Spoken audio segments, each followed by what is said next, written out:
Welcome back, everyone, to Rabbit Hole Stories. And today we have the wonderful Eric on. And I have a sneaky feeling we're going to talk about design and UX. So, Eric, how has your day been so far? It's been great. Yeah, thanks for having me on, guys. The day so far has been great. I was just at a Bitcoin co-working space earlier, meeting with some eCash developers, going over stuff. Now I'm hanging out with you guys, so yeah, we're off to a good start. Mate, it sounds like you're living the dream. Where is it you're at Madeira, you were saying? Yeah, I'm in Madeira, which is an island of Portugal, and I'm in a city called Funchal, which I think is the largest city in Madeira, home to a very famous soccer player, Ronaldo. He's like, they have a lot of pictures of him around here. But yeah, I'm here as a part of a Bitcoin cohort, a sovereign engineering cohort of various Bitcoiners, kind of focused on eCash and Nostr. Kind of have come together here to iterate on some design, some development, bounce ideas back and forth, and build cool things. Mate, I love to hear it. And the community, the sense of community that Bitcoin brings in many different aspects, different avenues, different warrens to explore. And it seems like you're living the dream because I know you've recently quit your fiat mining job and focusing and dedicating your time in the Bitcoin ecosystem exclusively and working on eCash and UX designs and iterations and all that sort of stuff. So I'm fascinated to hear how you ended up here at this place today and go right back to the origin story of how you discovered Bitcoin. Yeah, I mean, if we want to go, way back to like my first kind of Bitcoin touch point, well, we could start there. So like most people around my age, I'm in my early 30s, almost mid 30s. I heard about Bitcoin around the time Gawker wrote that Silk Road article, I think it was. I'd heard of that's I may have heard about it before, but like that's the first time I kind of vividly remember it. So I don't remember exactly when that was, 2013, 2014. People can probably look it up. But I had and that was actually my first touch point with Bitcoin because a friend of mine reached out to me because he was interested in kind of getting online and exploring this. And I was very involved in the torrent community in kind of like the internet piracy scene and Usenet. So I was like the guy among my friend group. If you needed anime, if you needed movies, if you needed software, I was the man. You hit me up, I would get your software. I had the sites, so I was the guy. So I had a friend who was, not as tech savvy, but he read about Silk Road and Bitcoin, and he asked me to basically help him kind of navigate and figure this out.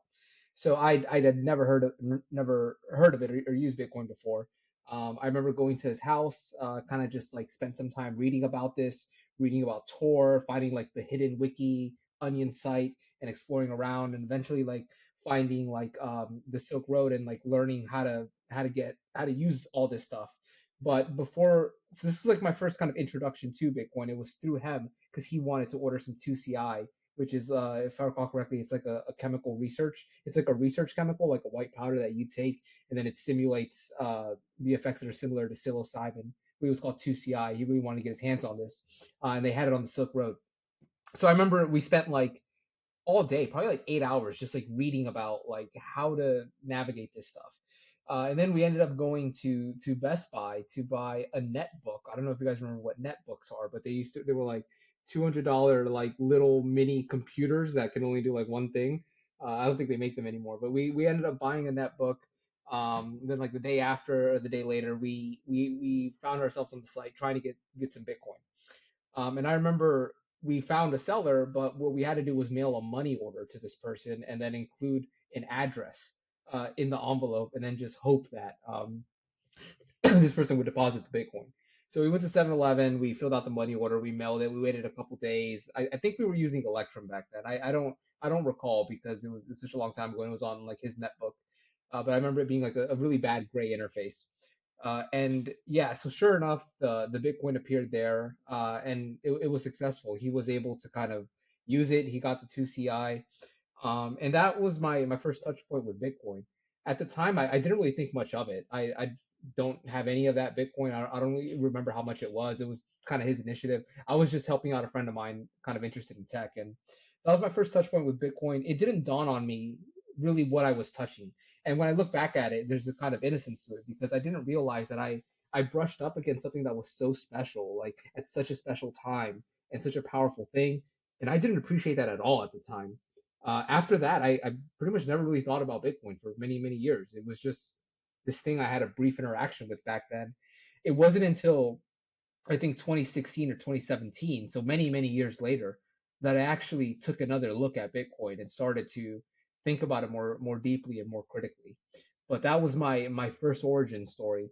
So some people say that the year that you started Bitcoin is the year that you still have some of that Bitcoin from the year. So like if I still had some of that Bitcoin, I could say I was like class of 2013 or whatever, but I don't. I don't I think the oldest Bitcoin I have is probably like 2017 or somewhere around there when I around the second time I started taking a look at it more deeply. And like I mentioned, truth be told, I didn't think about it at all back then in any type of deep level. Mate, that's wicked, man. That's a wicked origin story. I love it. The fact is that in this pursuit, it seems I remember the days of Pirate Bay and Napster and going on there and sort of like Yeah. downloading the shit out of everything I could, right? Because I was like, yes, I can just get this here, get that there, and not have to. It's like this rebellious kind of you know, rejection of having to participate in this system where you're confined to sort of adopting this website because it's approved by central authorities or whatever it may be, right? So there's that little bit of a rebellious side, and I think that's, I don't know, for me anyway, that's a pursuit in to try to find something that is powerful and circumvents and overcomes oppression in a way. I know I'm going quite deep here, but the fact that Yeah. now you've, through that pursuit in a way, touched upon Bitcoin but didn't realize its significance at the time, because it does take a while for it that sort of that penny to drop in a way, Yeah. because in that pursuit you're trying to find what seems to be an impossible maze of restriction, and that revisit of Bitcoin to come into the place where you're at now in Madeira within the community, working on iterations and working on user experience and trying to encourage other people to see the value in Bitcoin. So I was going to say that statement and see where that lands. Yeah, on that point about like piracy, and that was like a huge part of my kind of life growing up was being on these private tracker communities and torrenting and like uploading my own vinyl rips. I was a part of a music community, and I would be very pedantic about uploading vinyl rips and putting them on this private track where people cared about this distribution of information, and it was subversive. But I see myself in Bitcoin as a continuation of that tradition. I see Bitcoin as part of that for me. It's the logical extension of this interest that I had of free information, of not having a gatekeeper, of having a community of people that were interested in distributing things and having control of a network that very much had rules. Private trackers and piracy has rules to it. It's not total chaos, and it's very similar to Bitcoin. There's an ethos to this. There are principles, there are rules, there are consensus. So I see, to me, Bitcoin is just a very logical like next step to to this because in these communities there was this element of credit of a digital value that was in the form of download and upload credit. So whenever you would download a torrent, you would almost like pay like a debit. You would pay to download these files, and then when you seeded it, you would get upload credit. And you had to maintain a certain ratio. And by uploading things and fulfilling requests, you can get upload credit, which was a form of like money there. You can, open up requests. You can unlock perks. This would let you get invites. This will let you buy custom titles and buy things with this upload credit. So in this community, the leap for me to understand that digital things have value or digital pieces of information have value in a digital world that's a part of file sharing, subversive piracy. It all just when I kind of took a deeper look at Bitcoin in 2017, it I, I just got it. I felt like I was primed to understand Bitcoin in that regard. I'm often so I wasn't part of like the Pirate Bay community. I remember I was too young back then. But then when I got into basically how to use the internet and like being an internet scrap kid, I started reading up upon it and stuff. Would you think Bitcoin would have had an even bigger success if it would have been around during the Pirate Bay days? Or would it have been inevitable that whatever happened since its inception would have happened the way it happened now? Yeah, I don't know. That's a really good question. I mean, I think that it might have actually been detrimental if Bitcoin was around at the time of the Pirate Bay, considering how aggressive that crackdown was. And the Pirate Bay, the lessons that I think we learned about decentralization and Byzantine and building like a fault-tolerant network uh, kind of came from seeing how the Pirate Bay navigated that field, how they built a system that had mirrors, how the BitTorrent protocol was robust in that way. I think that without having the lessons of the Pirate Bay in hindsight, I don't think Bitcoin would have been as robust as it is now. And I fear that if it kind of grew in tandem and Bitcoin was being used around that time, I think it would have been it would have been in the crosshairs a lot more. And I worry that at a stage that early, it might have been detrimental. That's fascinating to comprehend. If you go into that kind of thought experiment of if it existed at that time, would it be the same? Would it have sort of impacted where it is now? And I suppose it arrived at the perfect time when it was needed the most. And I suppose the at the time when it did arrive, and the attack vectors since forever continually proves its resilience. And the more it's attacked, the more it seems to grow in strength, and the more, therefore, we are likely to buy into its security. And it all comes down, I think, for me, to this protocol level thing, because a protocol, I think people misunderstand what a protocol is, because if you think about email, right, you got Gmail, you've got Yahoo, but they're all operating on that same protocol level. Yep. And that Bitcoin it is a protocol that can be built upon in the same way all the other protocols have evolved and existed and remained unchanged, because it just works. It solved a problem. Yeah. There's no therefore incentive to solve the problem that's already been solved, and are continually sort of tested to see if it's a suitable protocol to be used as money, for example. So I want to then lean into your user experience work that you do, and how that ties into the protocol side of Bitcoin, and how you're using that protocol to try to sort of make Bitcoin's protocol something that is functional, Hmm. usable for people.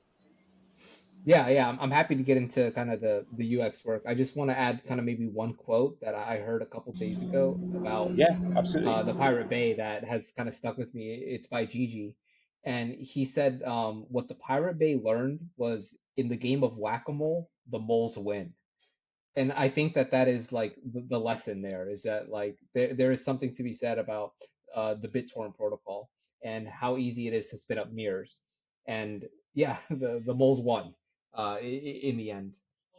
So I think that's the lesson we can take from the resilience of BitTorrent protocol. And maybe segue on into kind of more specifically how I am now and what I do now. So I'm a UX designer. I focus on designing for Bitcoin and Bitcoin applications and various parts of the Bitcoin protocol, various things that interact with the Bitcoin protocol. Specifically, I'm very heads down on eCash, and within eCash, I'm very heads down on the Cashew protocol, which is one implementation of eCash on top of Bitcoin. And as a designer, so I have a background in uh, interaction design. I kind of alluded to my history as being a kid that was very online. Part of what I did was create websites for my friends, various websites for their clothing brand, or if they needed a website for like their rap mixtape or whatever, I would just help them spin up websites. So I also come from this world of digital design, of web building. So to me, going into the world of digital design just was natural, something I did, something I liked. So you combine that with Bitcoin, and there was a huge opportunity because I'm absolutely enamored by Bitcoin at a protocol level, at a social level. There's nothing else I spend my time thinking about. So naturally, this is actually what I want to design for. And Bitcoin is a very, very, very tricky thing to design for because, as you guys know, it's very, very hard to make changes. Everything in Bitcoin is a game of balancing. It's a game of sacrificing. So if you want, to increase speed in Bitcoin, you might have to sacrifice some level of decentralization. Look at custodial solutions like Wallet of Satoshi or whatever. They have this amazing benefit of being easy to use and very speedy, but they're custodial, right? They sacrifice something to achieve that. And then on the other hand, you can have things that are, really, really brilliant in terms of privacy, things like coin joins or silent payments. But those things tend to sacrifice speed, or they sacrifice ease of use in order to get these privacy features. So a lot of what I do when I think about Bitcoin is like how in the lens of design can I maybe find a middle ground to get the benefits of certain things that I focus on while also making it beautiful, and not just like aesthetically beautiful, but also really, really pleasant to use. When you use an application, like a lot of people use Apple Pay, for example, it's a really good application because it's not only useful, but it's actually quite pleasant to use. There's something nice about double pressing the home button and putting your phone and feeling a little haptic vibration, and then feeling like it worked. It's physical, it's digital, but the whole experience is really nice. It's really pleasant. And sometimes when you show someone an app or you show someone an experience, not just Bitcoin, but any other app, and they do something on the phone and they have like a little smile or like a little moment of joy, that's really, really, I think, the sign of a really good experience where it didn't just solve their problem, but it was really, really, really pleasant to use. So this kind of leads into why I chose to focus a lot of my time on eCash, which is kind of a newer, well, it's new to Bitcoin, but eCash itself is very, very old. It's technology from 1983. It was uh, the foundation for the first actual cryptocurrency ever, DigiCash, in the 80s. So eCash is a mechanism of transporting, of basically having cash-like properties in a digital form. And in the last couple of years, they've brought this mechanism to Bitcoin. The developers have brought this mechanism to Bitcoin, and the two most common protocols are one called Fedimint and one called Cashew, which you guys might have heard of. So I'm happy to talk about kind of my work at a design point there, or maybe I'll stop there and like open the floor because I feel like that was a lot that I just kind of dropped. I want to go into something you mentioned earlier with eCash, where if people, normal people, I'm not talking about Bitcoin just now, read this, they go like, okay, electronic cash, does that mean I get a note? Does that mean it's a simple trade between peer A and peer B? Like, are these thoughts and ideas or feedbacks you gather to create these user experiences? Or how do you go, basically what I want to know is how do you go about your entire workflow of, okay, I've got this normie and I need to create an interface or an experience to get them to Bitcoin without sacrificing the decentralization, the self-custody, the speed or the slowness, depending on what you want. What is your thought process behind these steps? Yeah, so the first thought process is being realistic about the audience and the trade-offs. So with eCash, it allows for a really, really pleasant onboarding experience of getting people to Bitcoin, and I can elaborate on that. But before I do, I want to emphasize that eCash on Bitcoin has sacrificed something to achieve this. It sacrificed it sacrificed a lot on decentralization because every single eCash implementation on top of Bitcoin is custodial. That means that you trust an operator, a mint or a federation to hold your Bitcoin.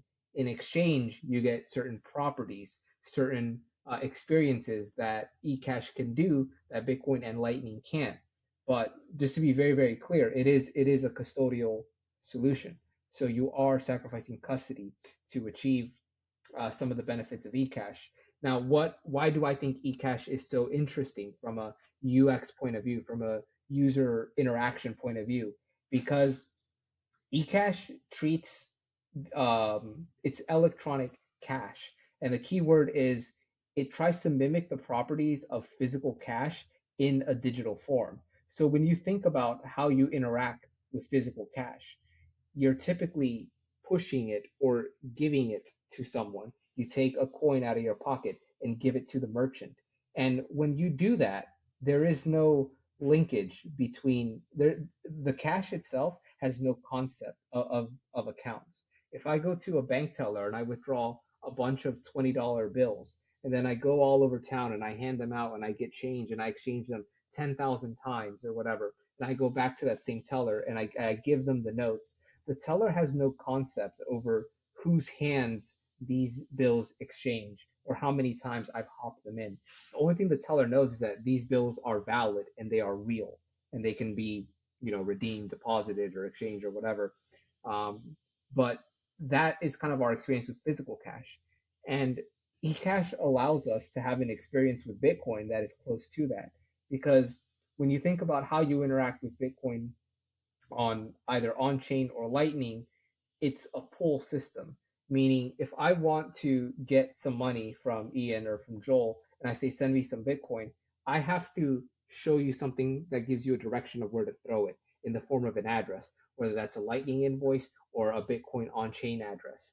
But if I ask you guys, send me some Bitcoin right now, how would you do that? I mean, yeah, there are things like I think River has like a link that you can send them, but that's through an exchange. I mean, the bare asset itself, Bitcoin and Lightning are pull systems. They require a direction. eCash kind of flips this on its head because it allows me to generate a string of text, a very, very long string of text that I can just throw at you, or I can embed it in a QR code and just post it online, and anyone can scan it and then claim that eCash.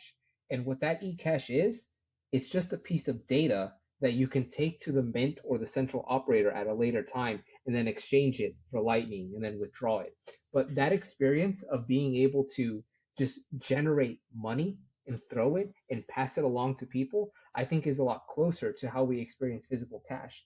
And I've seen this happen in real life where I'm telling people that I'm working on eCash on Bitcoin. And when you tell people that you work on Bitcoin, sometimes they're a little bit hesitant because they think it's this incredibly technical and complex thing, or that they need certain things, a prerequisite, an app.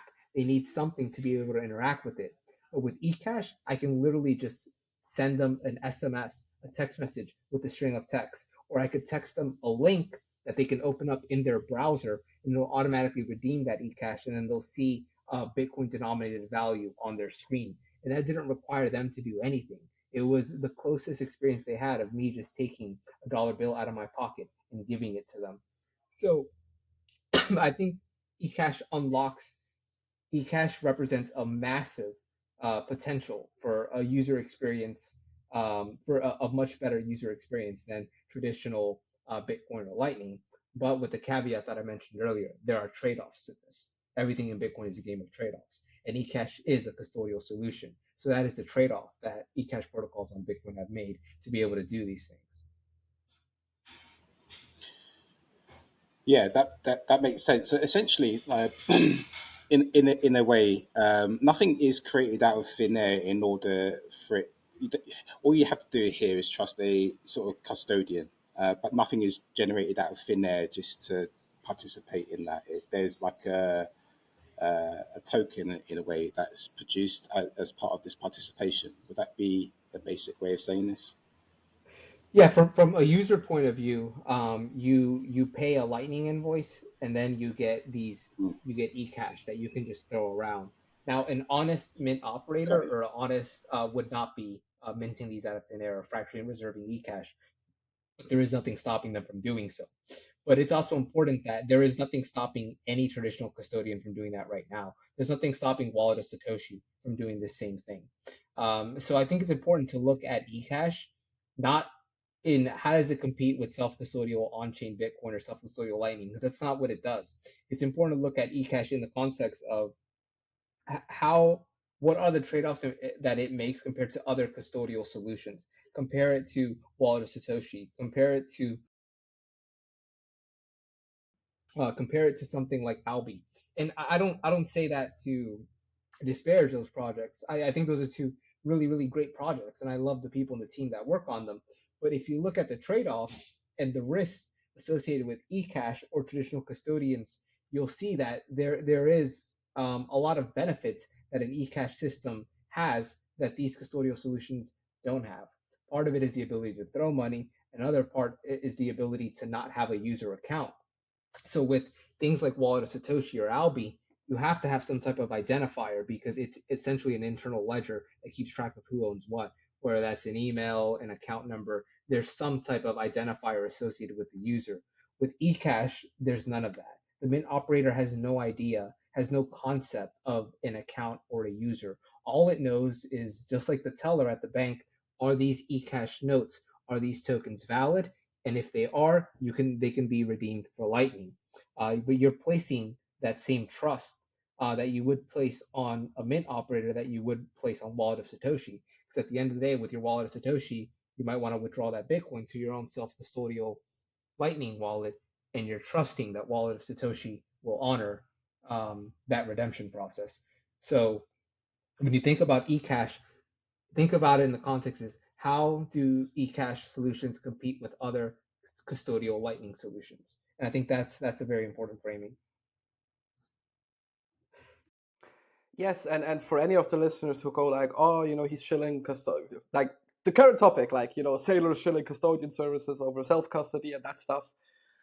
Where I kind of go like, you always have to put it in perspective. And with eCash especially, it makes it really interesting if you are living like some small tyrannical government in Africa and like it's physically impossible to get a hardware wallet or even to do self-custody because you're mostly lacking infrastructure.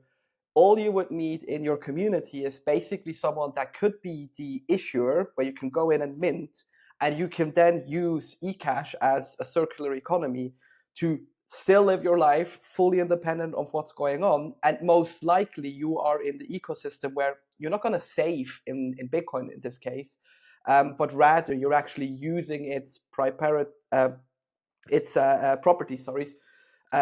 to basically live. Because if you live in that world that you don't have any physical cash, and to stay with the cash example, it's impossible for you to participate in a community. But eCash solves this problem by basically allowing essentially a bit more decentralization, but not to the extent, obviously, of what Bitcoin is. Is that a fair example, a real world scenario I'm giving you?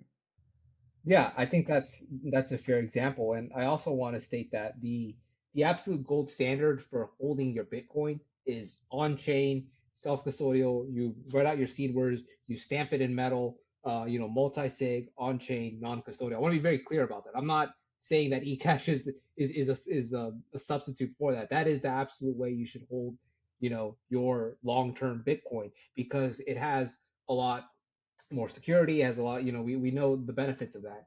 But there's also the reality where if you're like me in Madeira and there's a lot of merchants here that accept Bitcoin and you might want to have a certain amount that you feel comfortable with, maybe that's $50, $60, you do not always need that level of robust security for some spending transactional money. It might be okay to put some of that in a custodial solution and get some benefits. Another point that I would add is a lot of people want to make a very valid point about its self custody or bust. But I would honestly ask you guys to look into the mirror. And when you're at conferences, when you're talking to Bitcoiners and you see them interact, what are they using? Look at their wallets. Look at the wallet that they pull up. How often do you see them using a custodial solution like Get Albi, Wallet of Satoshi, whatever the case may be? I see it very often. And these are not people that don't know any better or don't have the capability to self custody on chain.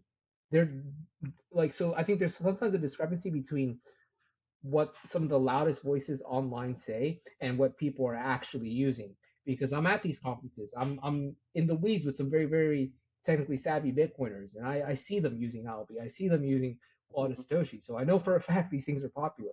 People have done analytics on the amount of zaps that are happening on the Nostr protocol. These are microtransaction zaps on a decentralized protocol like Nostr, which requires some level of public and private key management. So these are not everyday normal users. These are somewhat advanced users who are engaging in this economic activity, they're using custodial solutions. So now let's have a little sensitivity for a shop owner working at a cafe here in Madeira that has a lot going on and they want to be able to accept Bitcoin. Um, and this might be a solution that they're comfortable with, or this we might have to have some sensitivity for the fact that might not be here. They might not be willing, ready, or have the time, or just aren't at the place yet to watch a 1 hour BTC sessions video on how to use an air gap gold card, right? So Mm. you have to think about who your audience is and what you're using it for. And so I think that there are room for custodial solutions. Yeah, 100% agree. So, for example, with me, my work at Relay, we are offering currently a very buggy, very wonky Lightning wallet. Sorry for anyone who's trying it, but that's also a bit the reality of working in Lightning. And we do see the struggles because everyone tries to use it. And in a fully self-custodial way, it's, in my opinion, sheer impossible. It takes a lot of tech savviness. And then if you go this middle ground where you use maybe something like Phoenix, who's self-custodial in a way, but like semi-self-custodial because you're still using like someone's node and someone's networks and these routing nodes, you quickly get into what is practical, what can I use? And in my opinion, if I do spend it anyway, I'm totally fine with having my 50, $60 in this wallet because it should work instantly. It shouldn't be that I stand there like 2 minutes waiting for a cup of coffee. And then on the other hand, I also see it from like a business perspective. One of my best friends, he actually owns a restaurant here in Vienna and he does accept Bitcoin. And he went like, listen, the first couple of month, I had a node set up. I had everything running on my own. I was managing liquidity and I was struggling because half of the time the payments would fail because people need to open channels and stuff. So I went to a business solution that is custodial for 30 days. I get the money in. After 30 days, it gets either converted to fiat and sent out, or I can get it on chain and pay a little bit of a fee. And it was just more practical. In the end, it ends up in self-custody, but the way to get there has to go through custodial loops. And when you were explaining eCash beforehand and also making the case for it's not the same as Lightning, do you see solutions like eCash much more on the user end? So like everyday users can use it, and stuff like Lightning, maybe more of like a transfer protocol between on-chain and the end user products. Yeah, that's spot on. Your point about the merchant in Vienna, because using even like self-custodial lightning does require at the very least opening up your own channels. And I tried to run a lightning node a couple years ago. It's been a while, but I gave up. I mean, maybe it's gotten a lot better, but I got tired of going on Thunder Hub and Ride the Lightning and doing rebalancing. And honestly, I didn't really know what I was doing, and I'm a pretty technical user. And there's no way you're gonna expect someone that's just trying to like no onus. There's no way you can expect just like a regular person to just spend time managing this just to receive payment. This is ridiculous. They're gonna leave. They're gonna pick up all Satoshi because it works. That's just a reality. So your question about do I see eCash as being something that is more kind of geared towards the end user, and Lightning being more, say it again, more towards the uh, It what would was the phrase? more be like a transfer protocol, so between Yeah, maybe yeah, business okay. to business or like custodian to non-custodial huge service or something along these lines. Yeah, I mean, I don't want to speak too much out of my depth, but I can try to give some thoughts because I've heard a lot of really smart people kind of talk about Lightning and the promise of Lightning and kind of where it is today and where they see it going. I think that the vision of everyone running their own Lightning node and using Lightning in a self-custodial way hasn't quite materialized for various reasons. I'm not a developer. I can't sit here and name all the reasons. I have suspicions of what they are as someone who's used them.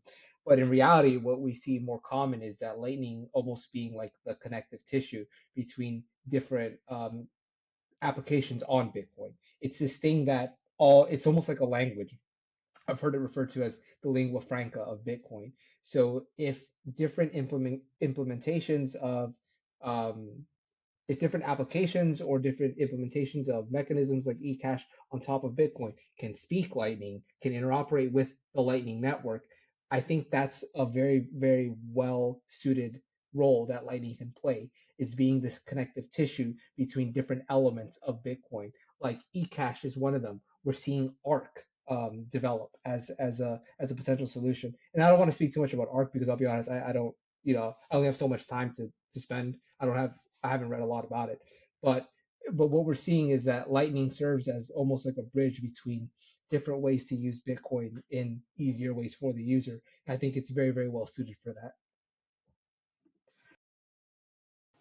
The comment about language has made me have a thought about whether the language translates almost exactly to the protocol. Like the nearer your language is translatable from the protocol, the base layer, and your usability on this thing that you might be using like eCash is the test really. And I suppose the customer is always going to be the judge in this as to whether or not that trade-off is going to be worth it, and whether they can trust that over time. And if that's continually sort of reflected back, maybe that's the proof that is needed for people to feel comfortable in using that trade-off. And I suppose your challenge is to make that trade-off as little as possible in order to encourage people to use that, right? Yeah, especially in eCash, Yeah. it's all about trade-offs. And that's not to say that eCash has fixed it and made Bitcoin absolutely usable for everyone. I think there's a lot of huge challenges in eCash. Every single piece of eCash that's issued by a different issuer, whether that's a mint or a federation, is a unique asset that requires Lightning in order to be transferred between them. That's a huge UX challenge. It's very unnatural to how we use money. It would be akin to like wildcat banking, which was this time period in America where every bank was issuing their own currency that in theory should have been redeemable by gold. So in this case, gold was the lingua franca of these banknotes. And then some of these banks were very risky and they went bust. And then some of them were honest and you could redeem them for gold and then take your Or done gold here. some And then outright horrific things yeah, in geopolitical environments. You know, think of HSBC and China, and you know hmm the way that the fiat and money centralized powers have existed. Bitcoin's significance here is the escape from all that, I suppose, and that's how that's different from a traditional TradFi institution, rather than the things that have been developed on top of this protocol. Yeah, I think that's a key point is that this whole thing exists entirely outside of the fiat world. So take a moment to think about that. You can effectively run an eCash mint that's backed by Bitcoin, and anyone in the world can participate in this network. You can even denominate the eCash in fiat value. You can have like a 5 USD version of eCash that uses a pegging mechanism to maintain its value in terms of sats per dollar in a totally decentralized way without touching any fiat rail. I can send $1 worth of sat to someone in the Philippines. They can hold it for 30 days and then send me back that same $1 worth of sats. And on my wallet, it'll just be 1 USD. And the difference is when I go to redeem it, it'll be whatever the equivalent sat value is. But the fact that you can create an experience like that is totally outside of the fiat system to me is absolutely mind blowing. And I think that's a huge potential for Bitcoin. It effectively grants everyone the ability to be their own tether and basically issue their own stable coin. Mate, Eric, you've given me so much to think about, man.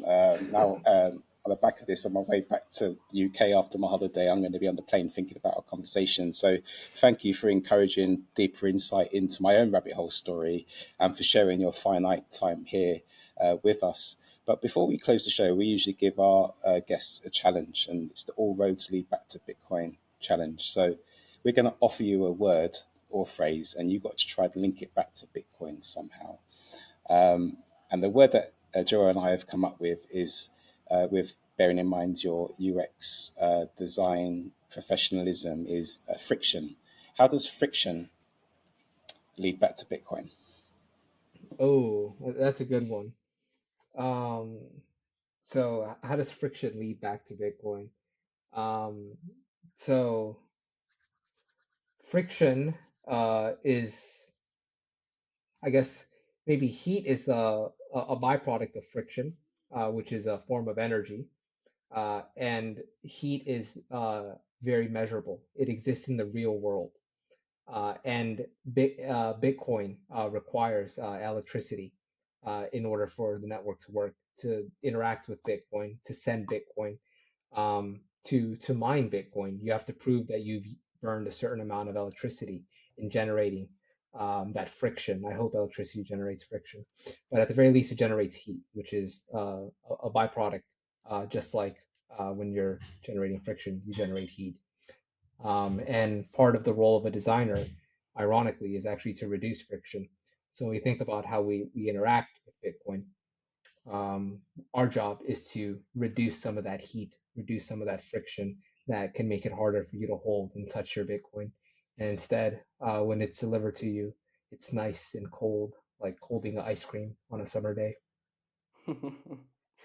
Nice. Eric, before we head out to the end of the show, where can people find you or get in contact if they want to know more? Yeah. Well, I'm on Twitter, UX Eric underscore. I'm also on Nostr. You can find me by searching my NIP5, which is Eric ERIK at uieric.com. You can also go to my website, uieric.com, uierik.com. Yeah, mostly Twitter, Nostr, website. I'm on Discord, but yeah, that's probably the easiest way to reach out to me. You could just email me or hit me up on Nostr or Twitter. And before we head definitely out, is there also anything you want to shill in regards to getting in contact with you or any project you would like to mention? Yeah, absolutely. Thanks for reminding me. So I do want to mention the Bitcoin Design Guide, which is a product that's being built by the Bitcoin design community. So if you guys aren't familiar, the Bitcoin design community is an open source community of designers who are contributing and building a community where designers can come in, share ideas, basically work together to improve the design of Bitcoin. And the big project that we have is called the Bitcoin Design Guide, which you could find at bitcoin.design.